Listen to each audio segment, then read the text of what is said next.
સમાજનું નવું બંધારણ એનો મહાનુભાવોના હાથે વિમોચન થવાનું છે અને વાંચન થવાનું છે અને આપણે સૌએ સંકલ્પ કરવાનો છે. સંકલ્પ એટલે મક્કમ નિર્ધાર. બીજો જે થવાનું હોય થાય, પણ આ કામ કરવું એને કહે છે સંકલ્પ.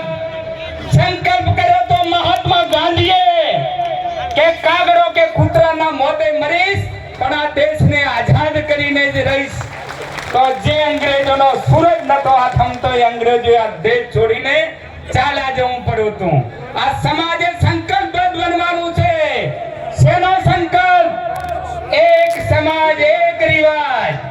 બોલો, એક સમાજ એક રિવાજ. એક સમાજ એક રિવાજ. એક રિવાજ શ્રેષ્ઠ રિવાજ. એક રિવાજ શ્રેષ્ઠ રિવાજ. એક રિવાજ શ્રેષ્ઠ રિવાજ. એક રિવાજ શ્રેષ્ઠ સમાજ.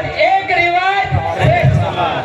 એક રિવાજ શ્રેષ્ઠ સમાજ. આ સમાજને આપણે શક્તિશાળી બનાવવો છે, સમર્થક બનાવવો છે. એવો સમાજ કે જે કોઈના આધારે કોઈનો ઓશિયાળો ના રહે. સક્ષમ સમાજ દ્વારા સક્ષમ રાજ્યનું નિર્માણ કરવું છે અને શક્તિશાળી સમાજ દ્વારા શક્તિશાળી ભારતનું નિર્માણ કરવું છે. એ આપણો ઉદ્દેશ છે અને ઉદ્દેશ માટે આપણે મળ્યા છીએ. ત્યારે તમારે સંકલ્પ કરવો પડશે. કરશો ને તો પહેલા જ બંધારણ આવે એના પહેલા હાથ ઊંચા કરીને ઓગળજીની જય બોલાવો. બોલો ઓગળજી મહારાજ કી જય. વિડિયોવાળા બોલો ઓગળજી મહારાજ કી જય. મિત્રો, આપણે સંકલ્પ એટલા માટે કરવો છે કે આગામી સમયની અંદર આ બંધારણનો પૂરેપૂરો અમલ થાય. એના જે નાણાંનો બચાવ થાય એ નાણાં આપણે શિક્ષણમાં વાપરવાના છે. શિક્ષણ એ જ 21મી સદીનો શક્તિ છે અને શિક્ષણથી સમાજને શક્તિશાળી બનાવવા માટેનો આપણો ભગીરથ પ્રયત્ન છે. જે સમય બચાવવાની વાતોમાં કરી છે તો સમય ખૂબ કિંમતી છે. જે સમયને ઓળખી શકે છે એ જ મહાન થઈ શકે છે. એટલે આપણે સમય બચે અને એનો બીજો ઉપયોગ સમાજ અને દેશ અને રાજ્યના વિકાસમાં સમાજ યોગદાન આપી શકે એટલા માટે આપણે આ નિયમો બનાવ્યા છે. અને અંતમાં મારે એટલી વાત કરવી છે, શક્તિશાળી બનવું છે.